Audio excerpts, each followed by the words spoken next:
Hallelujah. Yan, sa pinagpalang umaga, mga kapatid. Yan niya ako lahat, kasi kayo. Nakibati po ang ating mga kapatid ng tutang isa. We are church. Blessed and highly favored by God in Christ Jesus. So, panabahan na natin si Lord. Bigyan natin ang malakas sa palakpakan ng pagkakas. Mga kapiyaya, lahat po ba tayo dito dumadalas ng pagsubok, ng bighati, no? Maraming salamat dahil nandito tayo upang patuloy na magpasalamat, patuloy na magpuri, patuloy na umawit sa ating Diyos na buhay, no? Maraming tayong bagay na dapat ipagpasalamat sa ating Panginoon. Sa kabila ng kapighatian, sa kabila ng ating mga failures, sa kabila ng ating pinagdadaang problema, mga kabiyaya, dapat natin ipagpasalamat sapagkat hindi na tayo iiwan. Hindi tayo iniiwan ng biyaya ng Diyos. Amen? Sa kabila ng ating mga pinagdadaan, dapat naman sa ipagpasalamatan, kabilang natin siya, sa kayo pasasalamat sa kabila ng anumang season ng ating mga buhay, mga kapatid. Tayo po'y umawit ng pasasalamat sa ating Panginoon. Lahat po ay kailangan umawit, umalakpak sa ating Panginoon at awitan natin siya ng papuri. Hallelujah. Let's go. Awitan natin natin. Let's go.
piling ng ating Panginoon. Amen. Salamat. Sa kabila ng pagsubok, meron tayong nalalapitan, meron tayong nasasandala sapagkat ang Diyos na ating pinaglilingkuran ay buhay. Amen. Ang ating Diyos na pinaglilingkuran ay walang tagpulan. Amen. Ang ating Diyos na pinaglilingkuran ay hindi nagbabago kailanman. Siya ay tapat noon, ngayon, at magpakailanman. Kaya mga kabiyaya, patuloy po natin siyang awitan ng papuri.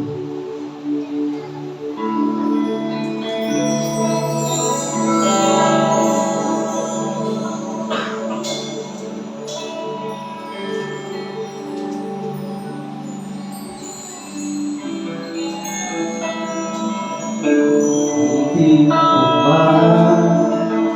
lahat ng awit sa mundo, di kaya ginagawa kadakilaan mo, kulang ang lahat ng lugar, wala pa rin mga salita kung paghihayag ang kabutihan mo. Sabay-sabay mo natin ang tumahan lahat ng awit sa mundo, di kaya ginagawa kadakilaan mo, kulang ang lahat ng lugar, wala pa rin mga salita kung paghihayag ang kabutihan mo.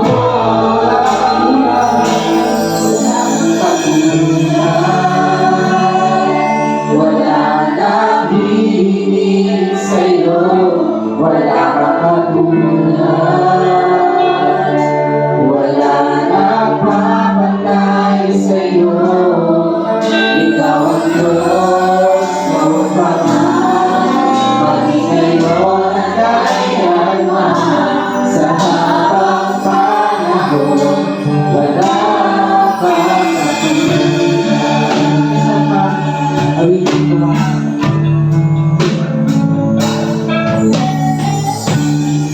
Di ko man nakakawin sa mundo, di kaya ginagawa kadakilaan mo, kulang ang lahat ng lugar, wala pa rin mga salita kung paghihayag ang kabutihan mo.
Wala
sa buong mundo na ikaw lamang ang tunay na Diyos. Ikaw, Panginoon, isisigaw namin, Panginoon, ang aming tagumpay na sapagkat, Panginoon Jesus, nagtagumpay na doon sa krus ng Kalbaryo, Panginoon. Tunay na wala kang katulad, Panginoon. Wala kang iakalit tulad sa kabutihan sa aming mga buhay. Maraming salamat, Panginoon. Napakabuti mo. Salamat, Lord. Minsan kawitan natin. Ikaw ang tunay na Diyos. Ikaw ang tunay na Diyos. Ika'y walang katulad. Ika'y nag-iisa. Ikaw lang ang walang iba. Sa'yo ang aming awit.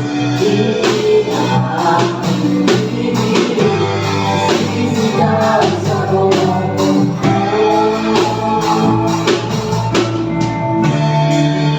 Ang tunay na Diyos.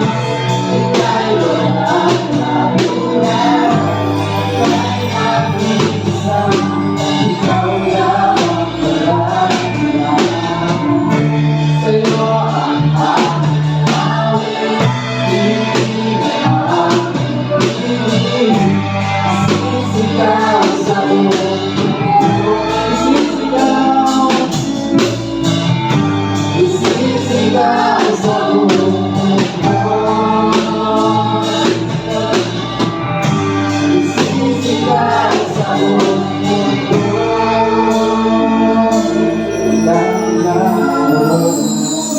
Hallelujah. Maraming salamat po. Ang lahat ng tulak, Panginoon, kulang, Panginoon, lahat ng salita. Upang ika'y pasalamatan sa iyong kabutihan, Panginoon. Salamat, tunay na ikaw ay tapat, Panginoon. Ikaw ay dakila sa aming mga buhay, Panginoon. Kaya Lord, nararapat, Panginoon, ang lahat ng pagbuhi ay sa iyo lamang. Ang lahat ng pagluwalhati ay dapat ay sa iyo lamang, Panginoon. Maraming salamat, Panginoon, sa kabilang na nangyayari sa aming kapaligiran, Panginoon, sa aming mundo, Panginoon. Kaya ang tunay na pinangahawakan namin, hindi ka magbabago, Panginoon. Hindi ka nagbabago, Panginoon. Sa kabila, Panginoon, ng mga kaguluhan, Panginoon. Kami nananatiling nakatayo dahil naman sa biyaya mo, Panginoon. Lord, uli, sa iyo palagi ang mataas na pagpuri, pagluwalhati, pagsamba. Lahat ng anak ng Diyos ay sumigaw na, Amen! Amen!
Sound.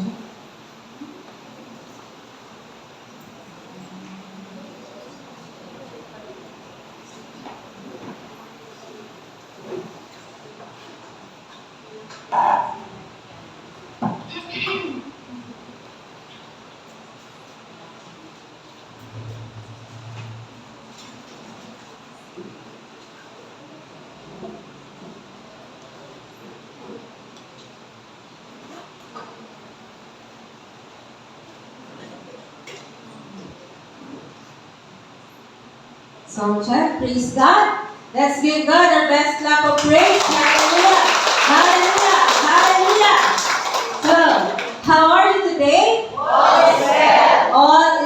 Well, batiin mo ang iyong katabi ng 2 thumbs up. You are Charito, blessed and highly favored by God in Christ. Again, let's give God our best clap of praise.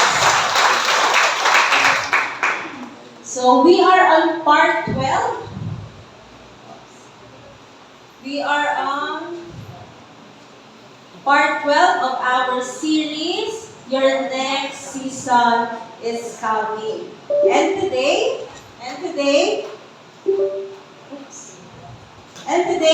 we will continue the story of when grace finds us in the story of who? Of who? Joshua. Parang nakita ko nung po kayo last week. Parang nakalimutan niyo ba agad sino pinag-aralan natin? Isa pa. Today we will continue the story of when grace finds us from the story of Joshua. Very good. But before that, let us pray. Tayo po manalangin. Panginoon, dakilang Diyos, maraming salamat sa papuri, sa pagsamba ng inyong mga anak. Tunay nga, Panginoon, nasa kalagitnaan ka namin. Nandirito ka, kasama namin. Salamat, Panginoon, dahil ang pag-aawitan sa iyo, ang papuri sa iyo, ay tunay na kapahinahan namin. At tunay na ito'y dapat para sa iyo. Panginoon, sa umagang ito, turuan mo kami ng katotohanan na kami ay inihahanda mo sa panibagong yugto ng aming buhay. Yugtong maganda, mas mainam at mas dakila kaysa dati. And Lord, as we study your word, open our minds, our hearts, teach us, Panginoon, at tunay nga, Panginoon, ang iyong salita ay makita sa aming buhay. Lahat ng sasabihin at gagawin ay para lamang sa iyong kapurihan at pagpapala ng iyong mga anak sa pangalan ni Jesus. Amen. Amen. Amen. Palapakan po natin ang ating Panginoon. So, 3 things when grace finds you from the story of Joshua. Napag-aralan po natin last week. Point number 1 is grace prepares you in hidden places. Again, grace prepares you in hidden places. Meron pong mga hidden places ang buhay natin. Meron pong mga lihim na tagpo. Mga tagpong hindi alam ng publiko. Mga tagpong might be ikaw lang o ang Diyos ang nakakaalam. At yung mga tagpong iyan, tatandaan, that is your gateway to your next season. Ito yung daan, yung bukanan para sa panibagong yugto ng iyong buhay. Sabihin mo sa katabi mo, papasok ka na rin. Nasisilayan na yung liwanag ng panibagong pinto. Papasok ka na rin. Kaya ngayon, hanggat hindi ka pa nakakapasok, inihahanda ka ng Panginoon. Tatandaan, walang sayang na panahon, walang sayang na pagkakataon, at kung tila baga hindi mo maunawaan, tatandaan, laging may rason ng Diyos. Bakit pinalihing tulutan niya ang mga bagay-bagay sa iyong buhay? So remember, number 1, pakibasa ulit. Grace prepares you in hidden places. Grace prepares you in hidden places. Number 2, pakibasa ulit ng lahat. Grace positions you for the next season. Grace positions you for the next season. Inilalagay ka ng Diyos sa susunod na kapanahunan ng iyong buhay. Katulad ni Joshua, when Moses died, God did not leave Israel without a leader. We all know Moses was the leader, but he died. And God did not leave them without a leader. He had already positioned Joshua to step up into his new assignment. May panibagong assignment ng Diyos. Pag-aralan po natin yung introduction ni Joshua. Very humble beginning. Nakukwento na si Moses, ang tagal na ng kwento ni Moses, and yet wala pa rin Joshua na babanggit. Right? And yet biglang sumulpot si Joshua. Akala natin bigla siyang kabuti na sumulpot, pero hindi. Bata pa lamang siya naging katuwang ni Moses sa kanyang paglilingkod sa Diyos. Joshua 1:1-2, nang mamatay na si Moises na lingkod ng Panginoon, sinabi ng Panginoon sa kanang kamay ni Moises na si Josue na anak ni Nun, patay na ang lingkod kong si Moises. Kaya ngayon, maghanda kayo, ikaw at ang lahat ng Israelita, sa pagtawid sa Ilog Jordan, papunta sa lupaing ibibigay ko sa inyo. Pansinin niyo po yung command ng Diyos, ikaw at ang lahat ng Israelita. He separate Joshua. Why? Because Joshua is now the leader of Israel. Amen? Ang nangyari sa buhay ni Joshua, yun po ay pag-level up. Tama po ba? Level up po ba ang nangyari kay Joshua? Yes. From Moses' aid, from Moses' assistant, now he is the next leader of the nation of Israel. But you know what? Yung pagiging leader or next leader ni Joshua, hindi po yun ambisyon ni Joshua. It was never his ambition, but by divine appointment. Iyon po ay itinakda ng Diyos sa buhay ni Joshua. Hindi po biglang nagbunutan ng Diyos at, si Joshua ang lumabas.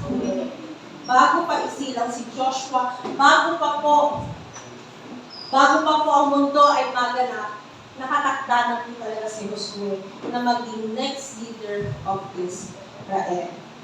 Again, hindi po pinangarap ni Joshua na pumalit kay Moises. He was used by being Moses' aid, assistant, helper, since he was young. Diba po, napag-aralan natin last week, na kabataan pa lamang siya. Sino dito? Asan ang mga kabataan? Uy, okay lang. Katandaan na ba ang lahat? Isa pa, sino dito ang kabataan? Taas niya, proud. Hindi kayo proud sa edad ninyo? Basta. Alam niyo, mga kabataan, tumingin kayo sa akin, napakapalad niyo. Kasi bata pa lang kayo, nandito na kayo sa simbahan. Bata pa lang kayo, naglilingkod na kayo sa Diyos. And that is something I believe to be grateful for, to be proud of, na bata pa lang ako, naglilingkod na ako sa Diyos. Kasi darating yung mga panahon sa buhay natin na kapag tumanda kayo, mas mahirap na. Kaya salamat sa Diyos na nandito kayo, dahil nandito kayo, bata pa kayo, nahupupok na kayo. Nang sa gayon, you will not depart from it. So again, hindi pinangarap ni Joshua na pumalit kay Moises. Sanay siya na maging aid, na maging assistant, na maging helper ni Moises since he was young. So never in his dream to be Moses' successor. After all, nandun naman po si Aaron. Kilala niyo si Aaron? Siya ang kapatid ni Moses. And nung nakikipag-bargain, nakikipag-debate, nakikipag-usap si Moses sa paraon, nandoon na si Aaron. Wala si Joshua noon. Hindi po siya nabanggit. And yet, God has other plans for him. So God's will prevail. Lagi pong namamayani ang kalooban ng Diyos. Inangat po ba ng Diyos si Joshua? Yes. And ano makikita natin sa story ni Joshua? Hindi po laban ng Diyos sa pag-angat mo. Hindi laban ng Diyos sa promotion. Ang ayaw lamang ng Diyos ay yung self-promotion. Listen, never ever promote yourself. Huwag mong iaangat ang sarili mo o titingnan mo mas magaling ka kaysa kanila. Okay? Mas talentado ka, feeling mo mas malalim ka sa kanila, mas marami kang alam, o kaya feeling mo ang tagal ko na eh. Kaya marami ka nang alam, matagal ka na eh. O kaya mas dedicated ka sa kanila. In whatever area in your life, do not think highly of yourself. May it be in work, in family relations, more so in ministry. Kaya again, huwag mong iisipin mas mataas ka kaysa kanino man sapagkat ayaw iyan ng Panginoon. At kung nag-aangat ang Diyos, nagbababa din ang Panginoon. So be sensitive, kapatid, sa mga nangyayari sa iyong buhay. Maybe you have a heart problem or attitude problem to deal with first. So remember, before the next season, there is a present season. At yung present season, that is the preparation season. Kung nandyan ka pa sa preparation season, you have to be patient and you have to humble yourself always. Ang sabi po sa Psalm 75:6-7, for promotion and power come from nowhere on earth, but only from God. He promotes one and deposes another. Kanino po galing ang promotion, ang pag-angat? Sa Diyos. Kaya hindi po laban ang Diyos sa pag-angat. Ang Diyos ang nag-aangat, He promotes, pero siya din ang nagbababa. So again, very clear, God loves promotion, but He also the one who deposes. Nag-aangat ang Diyos, nagtataas ang Diyos. Ang nilalabanan lamang ng Biblia ay yung mga itinataas ang sarili. Yun na yung nangyari kanina kay Lucifer. Itinaas niya ang kanyang sarili, gusto niyang higitan ng Diyos. Anong ginawa ng Diyos? Ibinaba siya ng Diyos. At gayon din po yung nangyari sa ilang mga tao sa Biblia.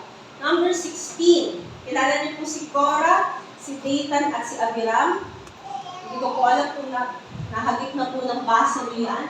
At alam ko, bihira po yan mabanggit. Pero yung tatlong iyan ay tinaguri ang leaders ng Israel. Ilan po sila sa leaders ng Israel? Pero hindi nila mahintay yung na-level up sila ng Diyos mismo. Kaya anong ginawa nila? Nag-rebelde sila laban kay Moises. Pilit nilang inaangat ang sarili kaysa doon sa mamang itinayo ng Diyos sa kanila. At alam niyo po yung masaklap dito? Si Korah po, first cousin ni Moises. Ang tatay ni Moises at ang tatay ni Korah ay magkapatid, first cousin. So, isn't it mas painful yun? Sapagkat kamag-anak mo, kadugo mo, nilalabanan ka. Si Dathan naman at si Abiram po ay mula sa tribe of Reuben. So, they were Reubenites. And trivia, pang-ilan si Reuben sa anak ni Jacob? Kasi kay Jacob po nanggaling ang nation of Israel. Si Jacob po yung Israel. Right? From Jacob, iniba ang pangalan niya, ginawang Israel. So, pang-ilan si Reuben sa mga anak ni Jacob? Very good. Panganay. Panganay po si Reuben. And si Moses, saang tribe siya galing? Narinig ko na. Levi or Levites. So si Levi, I think, pang-apat sa magkakapatid. So, si Reuben po ang panganay na anak ni Jacob, and by the virtue of succession and entitlement, sinasabi nila, kami ang panganay na anak ni Israel. Bakit ka namin susundin, Moses? May mga ganyan, tama, na ang tinitingnan ay yung succession ng dugo. Ang sabi nila, bakit ka namin susundin? Kami ang panganay na dugo dito. Bakit iyan pa ang leader natin? Napakabata naman yan. Bakit iyan ang na-assign dyan? Mas matagal na ako dyan eh. Bakit iyan ang napiling tumayo dyan? Mas marunong, mas maganda, at mas magaling ako dyan. Look me in the eyes and read my lips. Hindi po pwedeng ang tao ang magdikta sino ang tatayo at sino ang hindi. Hindi rin pwede ang tao ang magsabi sino ang karapat-dapat dyan at sino ang hindi. You have to wait for God's divine appointment to promote you. Promotion ba yan sa buhay mo? From single, nagkaroon ng love life, kaasawa. Promotion ba yan sa trabaho? From rank and file, naging supervisor, managerial director. From simpleng mamamayan, naging tanong, naging barangay captain. So, you have to wait for God's promotion. Dahil kung yun ang itinakda sa iyo, mangyayari yun. Amen? Amen. At kapag pinatayo ka na dyan, kapag itinaas ka na dyan, kapag inassign ka na dyan, kapag ikaw na ang pinag-lead, utang na loob. Tingnan niyo ako, husaya ninyo. Hindi yung puro excuse, hindi yung puro reklamo, o hindi yung puro maraming sinasabi. Pero ito ang mas mahalaga. Maganda husayan mo. At naniniwala ka sa biyaya ng Diyos, mahuhusayan mo yung inassign sa iyo. Pero higit sa lahat, ayusin po natin ang motibo ng ating puso. Dahil ang motibo ng puso, namamasid at nararamdaman. Baka hindi ka na muling maipatayo dyan. So again, ang Diyos ang nagtataas, ang Diyos ang nagbababa. Maghintay ka lamang sa tamang panahon, iaangat ka ng Diyos kapag ikaw ay handa na. Tanungin mo po kami kung handa ka na ba? Dahil kung handa ka na, sabihin mo sa Kanya, your next season is coming. Palakpakan natin ang ating Panginoon. So again, Korah, Dathan, and Abiram, they rebelled against Moses. Alam niyo po yung next scene? Next scene sa pagrebelde nila kay Moses. Pagbulan kayo, bumuka ang lupa. Nilulun silang lahat. Silang lahat na supported at pamilya ng tatlo, sumusuporta sa kalokohan nila, nilulun din ng lupa at matay. Gusto mo bang malulun ng lupa? So never think highly of yourself. Never promote yourself. Hindi mo pwedeng itaas ang iyong sarili. Again, that is Luciferic spirit. And we all know what happened to him. Huwag mong itataas ang iyong sarili sapagkat itataas ka rin ng Diyos sa tamang panahon. Amen? Amen. Another story is same, number 16. Mayroon pong 250 influential leaders. When we say influential leaders, ito po yung panahong iyan na magayaman. May mga kaya sa nation of Israel. Sa ngayong panahon, sila po yung mga sabihin natin artista, nasa politiko, mga mayayaman, mga riches. So meron pong 250 influential leaders mula sa iba't ibang tribe ng Israel. Anong ginawa nila? Nagrebelde din kay Moses. Ang ginawa nila, nagrebelde sila kay Moses, sila ang nagpasya ng kanilang handog. Sila yung nagsakripisyo or nag-offer ng sacrifice. Matanong ko kayo muli, kung alam nyo ang Biblia, anong tribo ang naatasan sa paghahandog? Very good. Levites, mga Levita. Sila yung mga pari ng panahong iyon. Sila ang naatasan sa offering, sa sacrifices. Pero dahil magagaling itong 250 influential leaders na ito, mayayabang sila, ayaw dumaan sa proseso ng Diyos, particularly in the offering of sacrifices. Hindi na natin kailangan yung mga Levitang iyan. Gawa-gawa lamang yan. Kaya natin maghandog. Handog lang pala eh. Handog natin yan. Dami ng cheche-boreche. Tayo na nga ang kumilos. So, ang ginawa nila? Nagmarunong sila kay Moises. Eh si Moises, sino ba si Moises? Siya ang taong inilagay na Diyos na leader ng buong Israel. So, nagmarunong sila kay Moises, pero lalo higit, nagmarunong sila kanino? Sa Diyos. Sapagkat ang Diyos ang naglagay kay Moises. Kaya huwag po masyadong marunong. Baka akala mo mas marunong ka sa iba, nakikita mo yung puwing ng mata nila, pero hindi mo nakikita yung trosong nakabalanda sa tapat ng iyong mata. We have to respect, we have to submit to the authority God assigned to us. Ano nangyari sa 250 influential leaders na nagrebelde kay Moises? Yung apoy sa altar. Yung apoy sa altar, hindi nakapagpigil. Nainis din sa mayayabang na ito. Lumabas. at nilamon sila ng apoy. Gusto niyo bang lamunin ng apoy? Ayaw niyo matusta? Sabihin mo sa katabi mo, huwag mayabang. Parang lumakas. So, ano nangyari? 250 died that day. Oh, what a relief on that day, isn't it? Moral of the story, never promote yourself. Huwag mong itataas ang iyong sarili sapagkat iyan ay Luciferic spirit. Isaiah 14, sinabi ni Lucifer, aakyat ako sa langit, doon sa bituin na nilikha ng Diyos. Aakyat ako sa kaitas-taasan, mas mataas sa ulan, at gagawin ko ang aking sariling Diyos. Proverbs 16:18, pride goes before destruction. Nauuna po ang yabang. Kasunod ng yabang ay pagkawasan.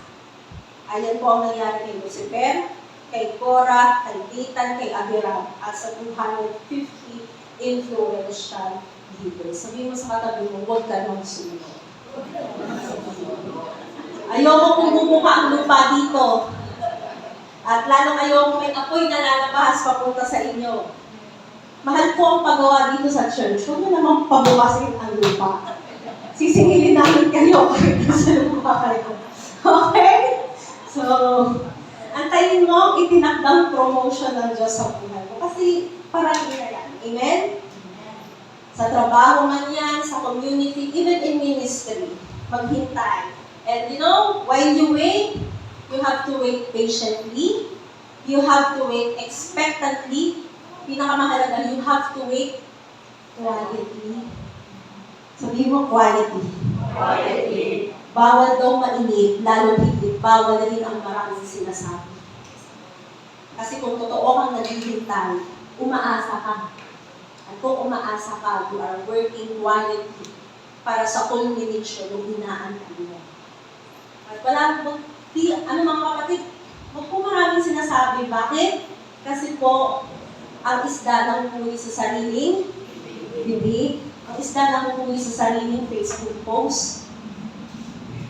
Nakikita ang kababawan at kalaliman ng isang tao sa kanyang sinasabi. Nakikita ang puso ng tao sa kanyang salita. So, kung maghihintay ka ng tahimik. 1 Peter 5:6, kaya't magpakumbaba kayo at pasakaw sa makapangyarihang Diyos, at kayo'y itataas niya kailan?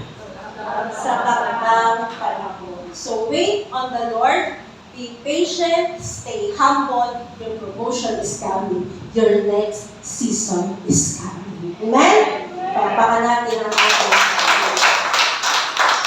Kasi kung mga kabiyaya, yung next season, bago ka mapunta sa next season, God also prepares your character.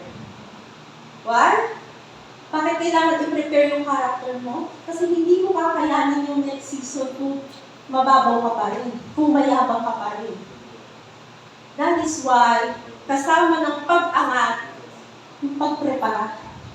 Kaya kung hindi ka pa handa, alam ng Diyos, hindi pa handa ang character mo. So, you have to win. Amen? God will exalt you in His perfect due time. That is the wisdom of God. And we should always acknowledge that. Ecclesiastes 3:1, there is a right time for everything under the sun. Nasa ilalim ka ba ng araw? Wala ka sa ibabaw. Wala. Nasa ilalim ka ng araw, so may tamang panahon para sa iyo. Amen? And Ecclesiastes 3:11, He has made everything beautiful in its time. May tamang panahon ang lahat ng bagay dito sa lupa. Kaya huwag mong ipilit ang sarili mong pasya, huwag mong ipilit ang sarili mong kagustuhan. Huwag mong brasuhin para mapasa iyo yung gusto mo. Dahil kung para sa iyo yan, hindi yan mapupunta sa iba. Kayang ingatan yan ng Diyos para kapag dumating na ang tamang panahon, handa ka na.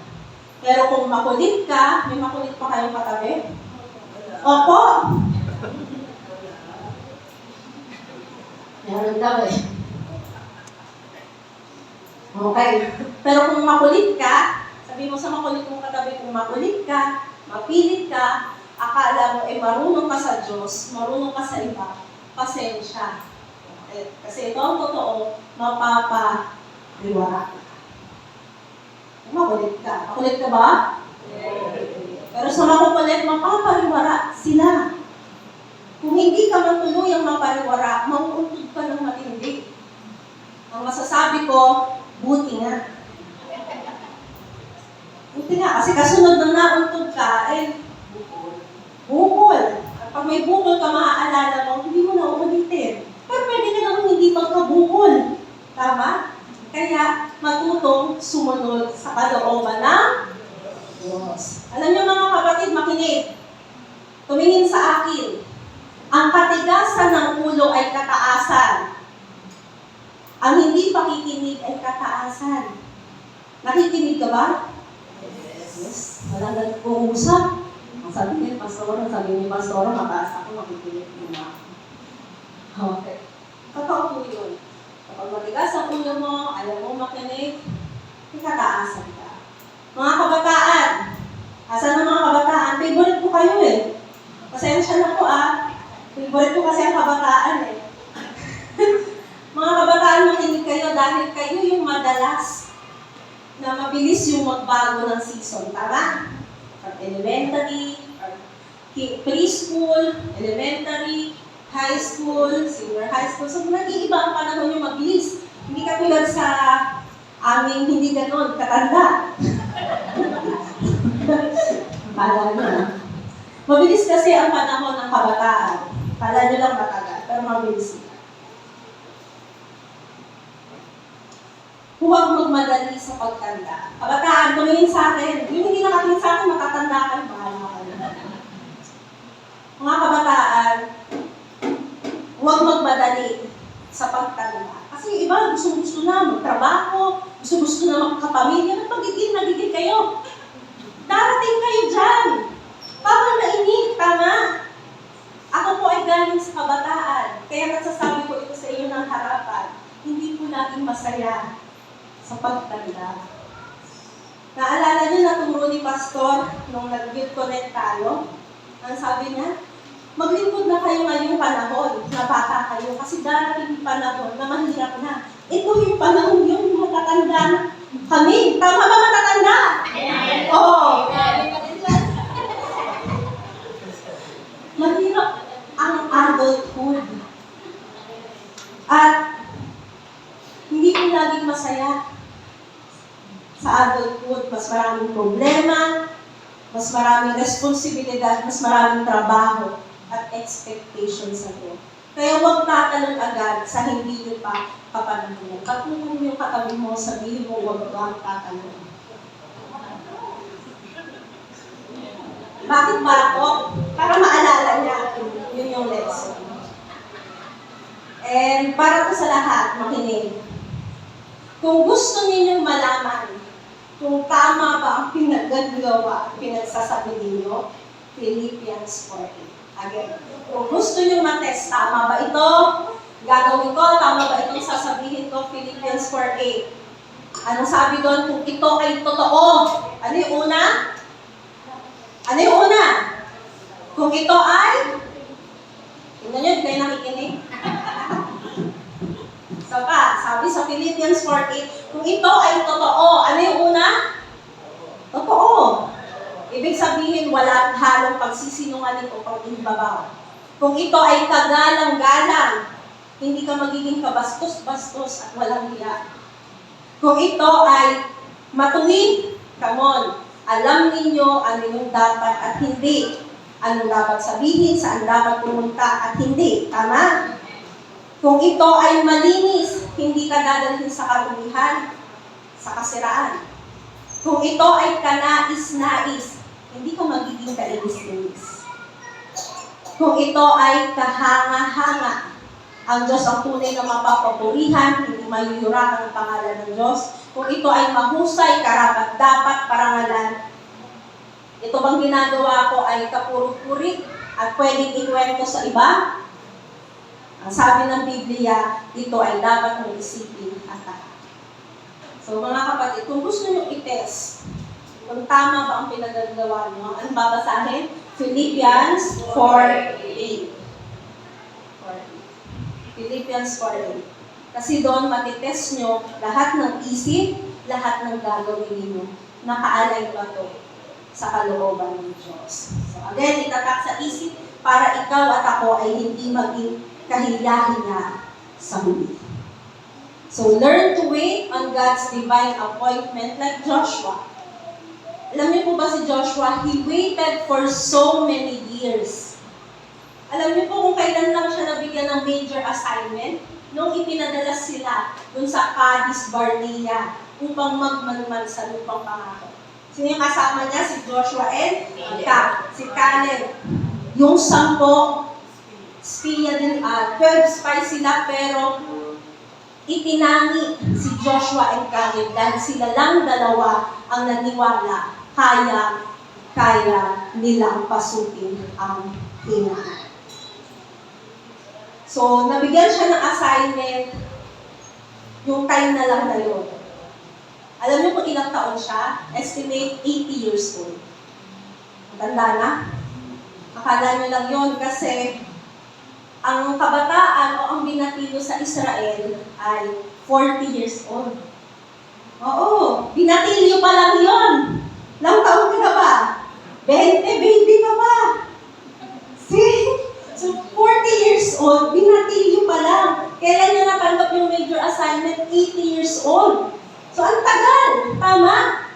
So, 40 years old, binatilyo pa lang sa kanila. Ngayon yung 40 anyos, yung mga 30 mga uugod-ugod na. Sa kanila, binata pa yun. So, Joshua waited many years for his promotion. Bawal mainit. Ang sabi ko sa Isaiah 40:22, when the time is right, the Lord will make it happen. Sabi ng Diyos, I will do it. Kaya huwag madalos-dalos. Ang dapat ay maghintay. 1 Kings 1. Tulad po ni Solomon. David positioned Solomon for his next season as king of Israel. Ang ginawa po ni David, habang lumalaki si Solomon, tinitrain niya ito, inire-ready niya. Kasi siya ang sunod na susuot ng corona.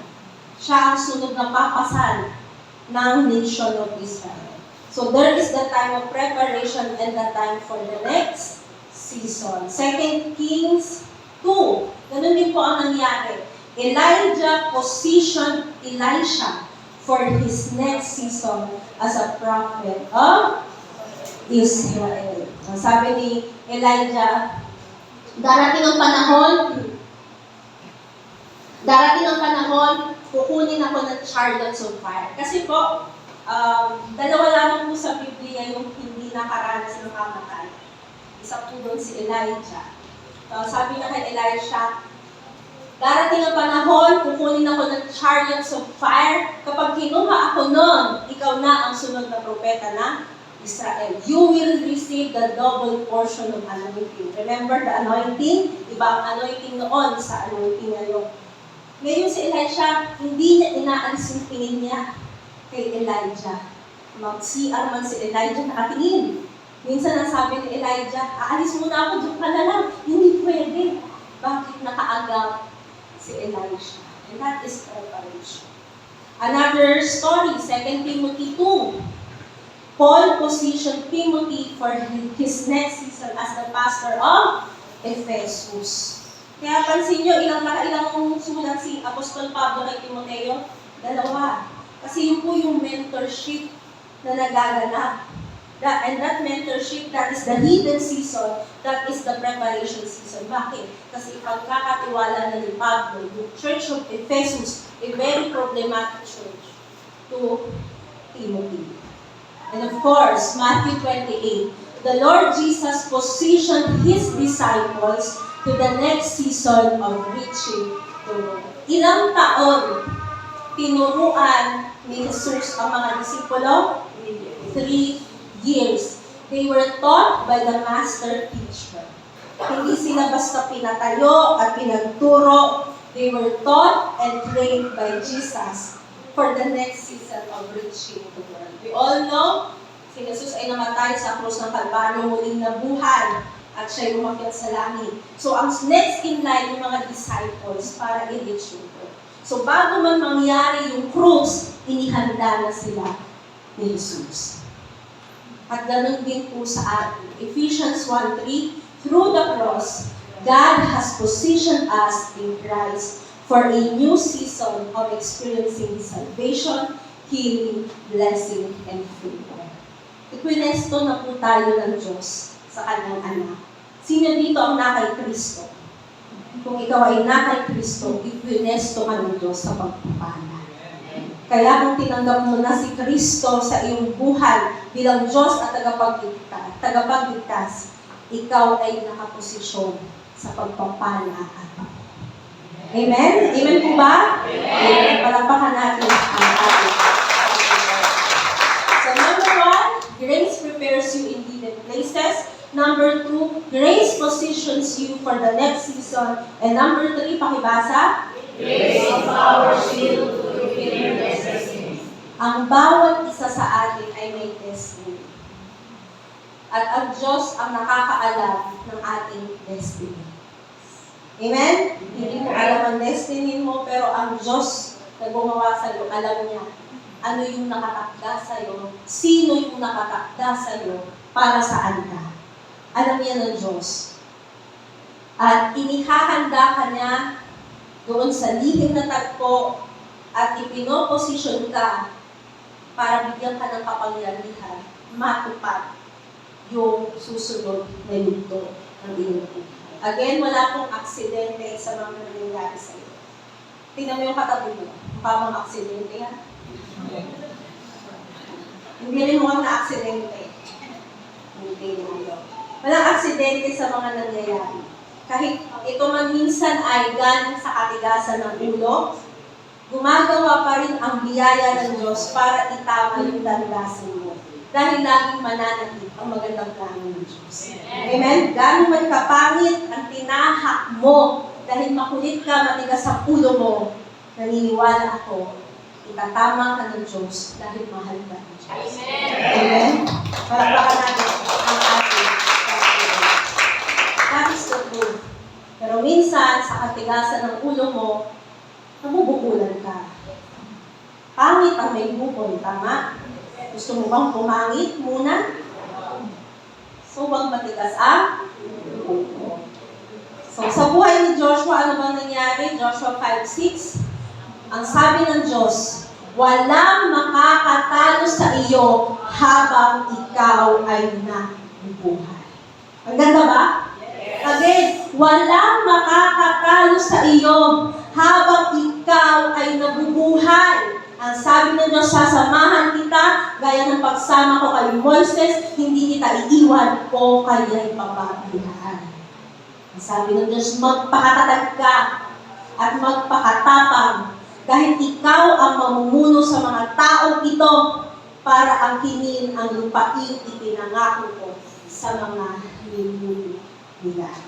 Sinigurado po ng Diyos kay Joshua, hindi siya magagapi. Hindi siya matatalo.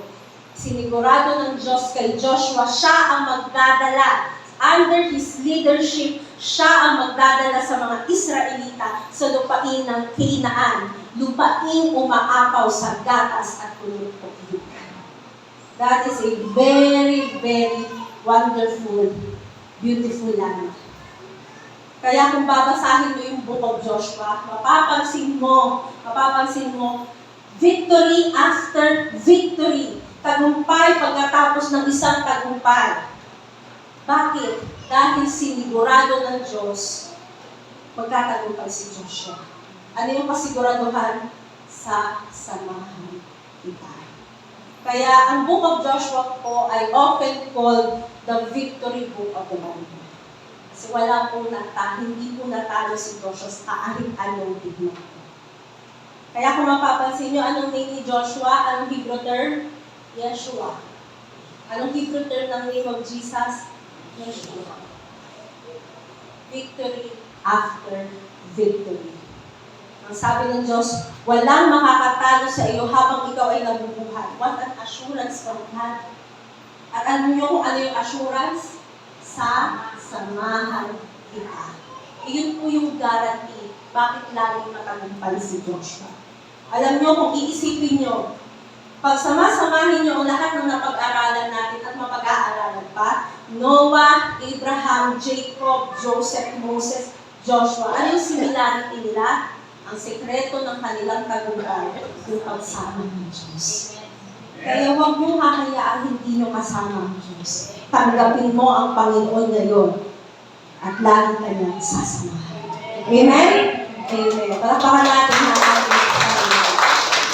Again, kapag sinamahan ka ng Diyos, magtatagumpay ka. Pag sinamahan ka ng Diyos, mananagumpay ka. Ito ang magandang balita sa bagong kasunduan. Ang sabi ng Diyos, I will never leave you. I will never forsake you.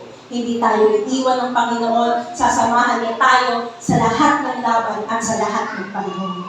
Amen? Paano ka mabibigo? Kasama mo ang Diyos. Paano ka magiging talunan? Kasama mo ang Diyos. Sabihin mo sa katabi mo, hindi ka talunan. Mananagumpay ka. Amen? Amen. Itaas ang kamay ng mga winners. Palakpakan natin ang ating Panginoon. Ganun din po ang nangyari kay Gideon, Judges 6-7.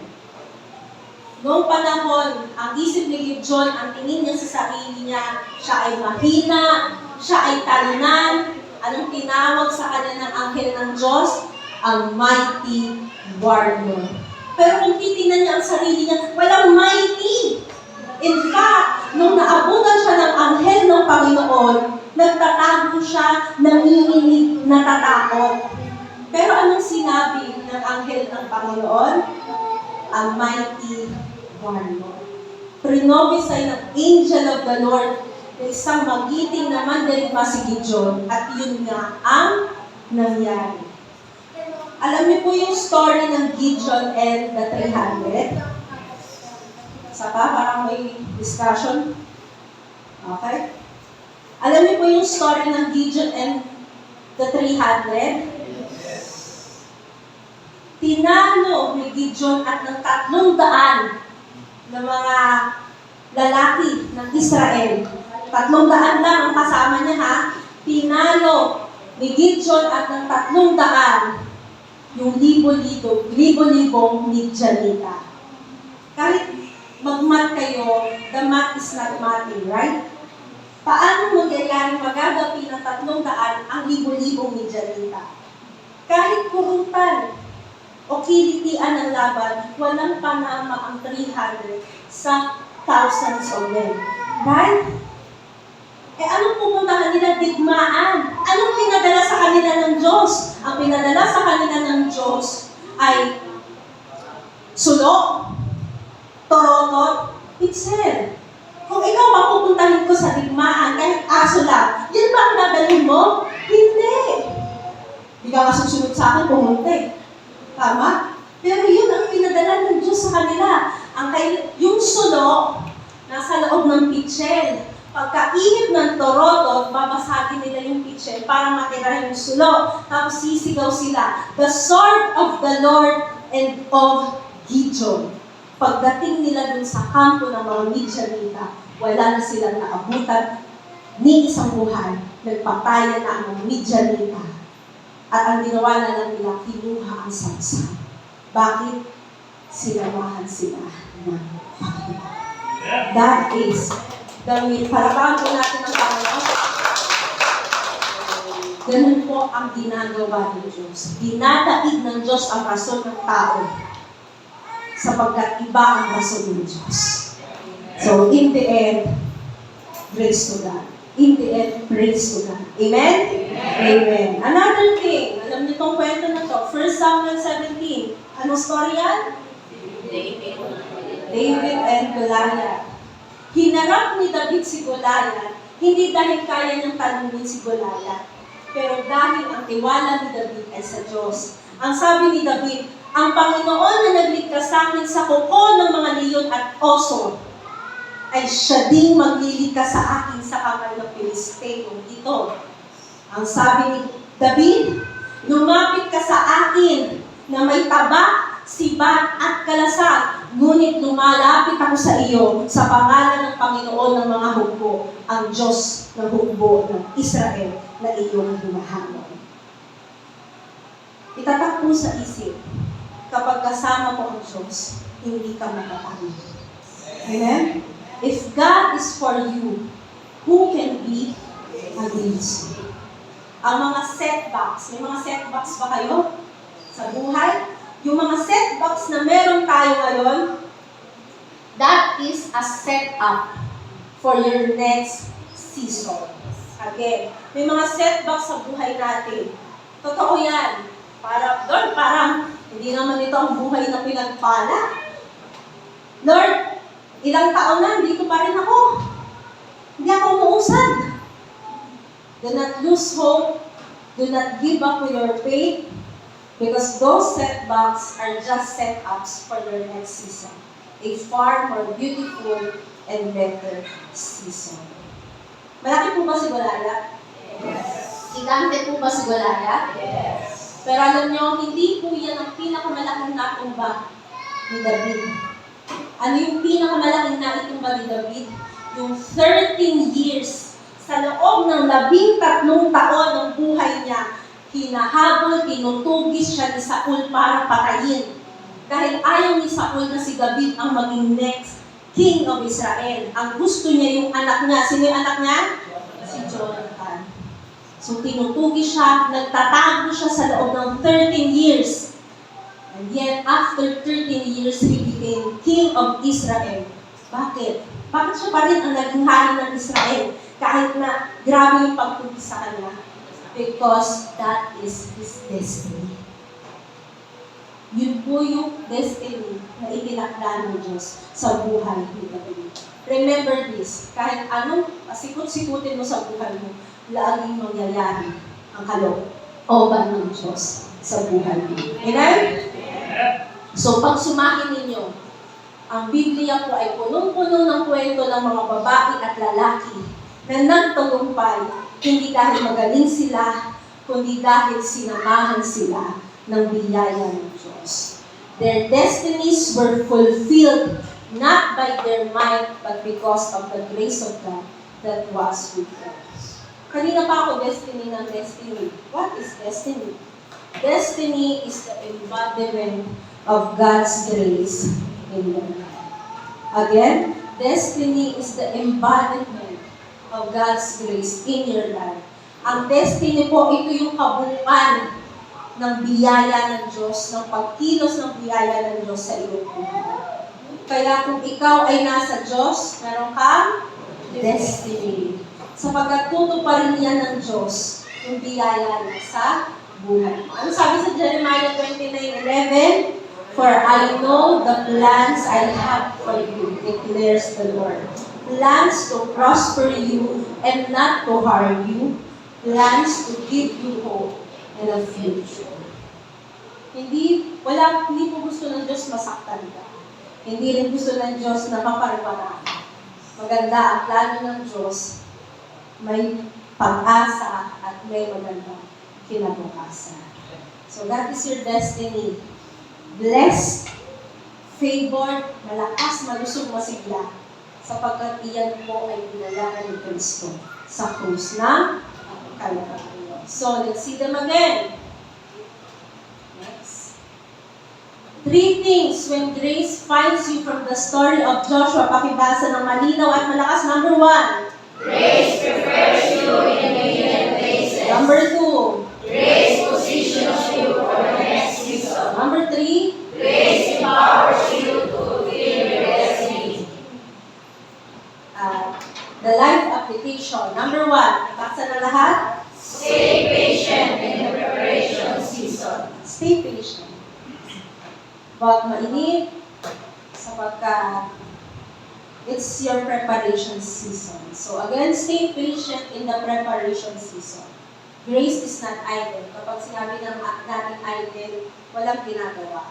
At hindi po ganyan ang biyaya ng Diyos. Ang biyaya ng Diyos, may nakikita ka, wala kang nakikita, may nararamdaman ka, o wala kang nararamdaman, lagi pumikilos ang bigala ng Diyos. Kung pakiramdam mo, delayed ka na, lahat sila may love life na, ikaw na lang ang wala, o lahat sila manager na, ikaw nasa rank and file pa rin, pakiramdam mo lang iyon. Hawak po ng Diyos ang birth certificate mo. Hindi ka nahuhulog. Amen? Amen. Yung akala mong delay, minsan akala mo delay siya eh. Pero yung delay na akala mo, that is your preparation. Yun po yung preparation ng Holy Spirit sa iyo upang patibayin ka, turuan ka na laging sumandal sa Diyos, at hubugin ka sa assignments na itinakdaan ng Diyos sa buhay mo. In your hidden season, the grace of God is working in you. Your hidden obedience, your quiet study, your humble service and prayers, lahat po yun ay grace at work sa buhay mo. Pino-form ka noon para maging handa ka. Kapag bumukas na yung next season, preparado ka. So, kailangan maihanda ka. At ang paghahanda po, it takes time. So, trust the process, stay patient in your preparation season. Number 2, pakibasa po ng lahat. Always be ready when the next season comes. Tatanungin ko kayo, kailan kayo naghahanda? Kapag andyan na yung event o bago yung event? Bago yung event. Ang paghahanda ko hindi sa current season. Ang paghahanda ay before that season. So, always be ready when the next season comes. Grace equips you ahead of time. Kaya nauna na yung biyaya. Akala mo hidden season lang siya, preparation season na pala yun. Kasi hinuhubog ka na ng biyaya ng kasi ipapasok ka na sa next season. Kasi yun yung destiny mo, yung next season. Hindi mo nagmamadali ang Diyos sa proseso. Tingnan niyo ako. Hindi nagmamadali ang Diyos sa proseso. Ang sabi po sa Galatians 4:4, God waited for the fullness of time to come before He sent forth His Son. Miski ang Diyos, hinintay ng Diyos yung kapuspusan ng panahon bago niya ipadala si Kristo. Hindi agad nung nagkasala si Adan at Eva, biglang lumabas si Kristo, boom! Andiyan na ang krus. Hindi po gano'n. Miski ang Diyos naghintay sa tamang panahon. Kung ang Diyos marunong maghintay, tayo pa ba? Kailangan natin matutong maghintay. Kaya ang totoo, yung preparation season, hindi mabilis. Bakit? Kasi kailangan mahinog ka. Tama po ba ang prutas pag may hinog, hilaw muna siya? Yes. So may proseso, tama? Bakit? Kasi ayaw ng Diyos na kapag binuksan niya na yung pintuan, hilaw ka. Papasok doon. Kasi pag hilaw kang papasok doon, hindi mo kakayanin ang next season. Tulad yan na nabanggit ko last week, di ba? Kung hinayaan ng Diyos na Bible school ako, maging teacher ako ng Word, 16 years old. Nag-graduate ako 20. Papasok ako sa ministeryo na ganun na yung katungkulan ko. Baka hindi ako nandito sa harapan niyo. So God prepares you. So He aligns you, He forms your character, He disciplines you. At alam po ng lahat, hindi madali kapag dinidisiplina. Tama? Masakit. And even your heart nire-ready ng Diyos para sa next season. Alam niyo kung bakit kailangan ng paghahanda? Kasi hindi po putyo-putyo ang next season na inilaan ng Diyos. Again, hindi putyo-putyo. Tama po ba sa isang restaurant? Mas matagal i-serve yung nasa menu na mas masarap, mas mahal. Tama? Mas pinaghahandaan yun, mas matagal yung preparation. Ganun din. Yung inihanda sa iyo ng Diyos na magandang season, hindi putyo-putyo. Kaya minsan matagal. Kaya bawal mainit. Pag nainit ka, kala. At minsan pag nainit ka, papangit ka pa. San ka pa?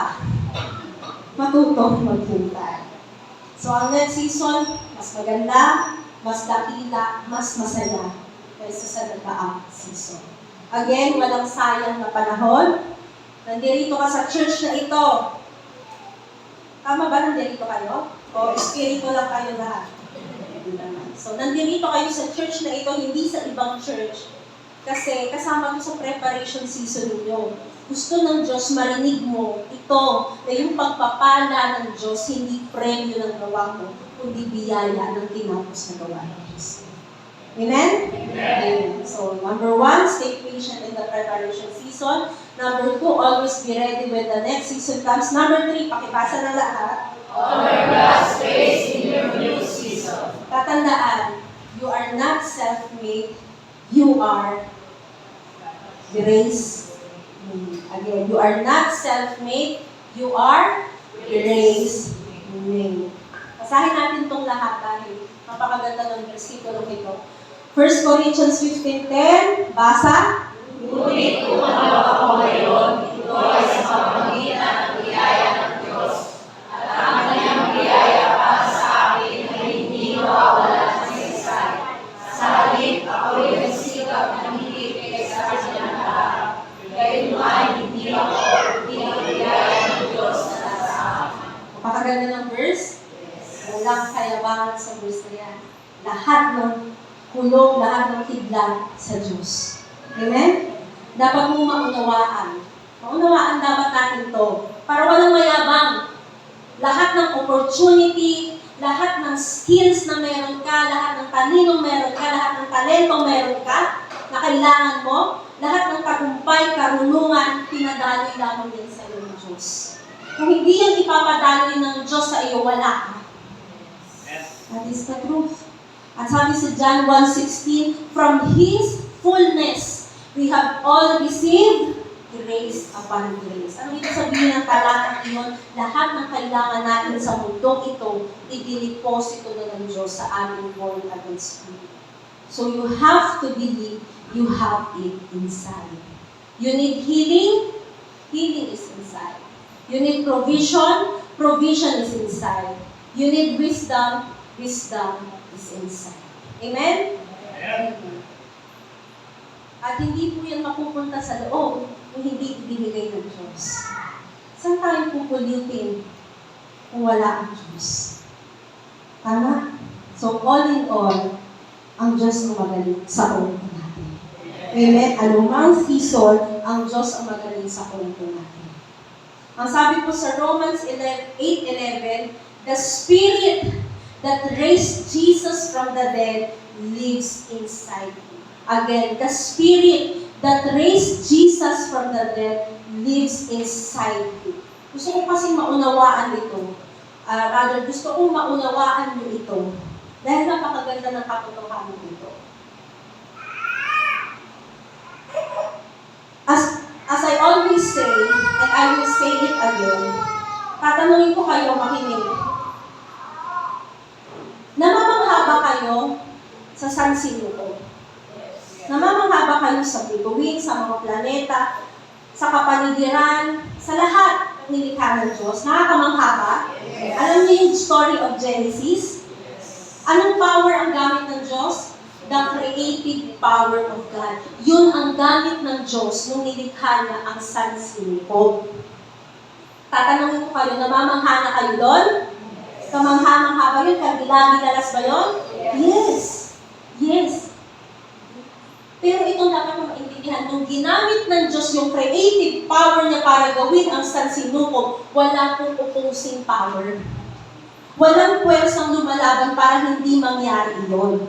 Now, anong sabi sa Romans 8:11? The Spirit that raised from Jesus from the dead lives inside you. Ang nasa loob daw natin is the resurrection power. Yung resurrection power na bumuhay kay Kristo, nung in-exert niya ng Diyos, lahat ng pwersa ng kadiliman at kasamaan, nilalabanan para hindi muli mabuhay si Kristo. Pero nagtagumpay pa sila. Hindi, nabuhay si Kristo. Kung dakila ang creative power ng Diyos, mas dakila ang resurrection power dahil may opposing power doon. Kung tingnan mo kapatid, kung nasa iyo ang resurrection power, mananagumpay ka. Kung nasa iyo ang resurrection power, talunan ka ba? Kung nasa iyo ang resurrection power, mabibigo ka ba? Dahil dakila ang kapangyarihang ibinigay na sa iyo. purihin ang Diyos. Amen? Palapakan natin ang Panginoon. You have that power inside you, so believe and release that from the inside. Grace is always greater than honor. Amen? So honoring grace first silences pride. Dinidisarmahan ng biyaya ng Diyos ang kagustuhan mo mag-perform, magpakitang kilas. Kasi gusto mo magmalaki. Dinidisarmahan mo ng Diyos. Instead, lahat ng pressure, lahat ng assignment, ipinapakita ng biyaya na katiwala ka lamang dito, kaya hindi ikaw ang bida, ang Diyos ang bida. So, lift His grace to the forefront. And when you lift the grace of God to the forefront, yung fruit, it becomes overflows. Nauunawaan mo na ang Diyos ang gumawa, hindi ka nagmamayabang, kundi puro pasasalamat lamang ang namumutali sa iyo. Amen? So, itaas po natin ang biyaya ng Diyos. So, let's see the life application. Umupo ng matuwid. Number 1. Number 2. Always be ready in the next things of God. Number 3. Honor God's grace in your business. Okay. Our big idea is, In Christ, my next season is coming. in Christ, my next season is coming. Palapakan natin ang ating Panginoon. So, ngayon po tayong lahat. Tulad po ng sinabi ko kanina, ang destiny ay kabuuan ng biyaya ng Diyos sa buhay mo. Kaya kung ikaw ay nasa Diyos, may destiny.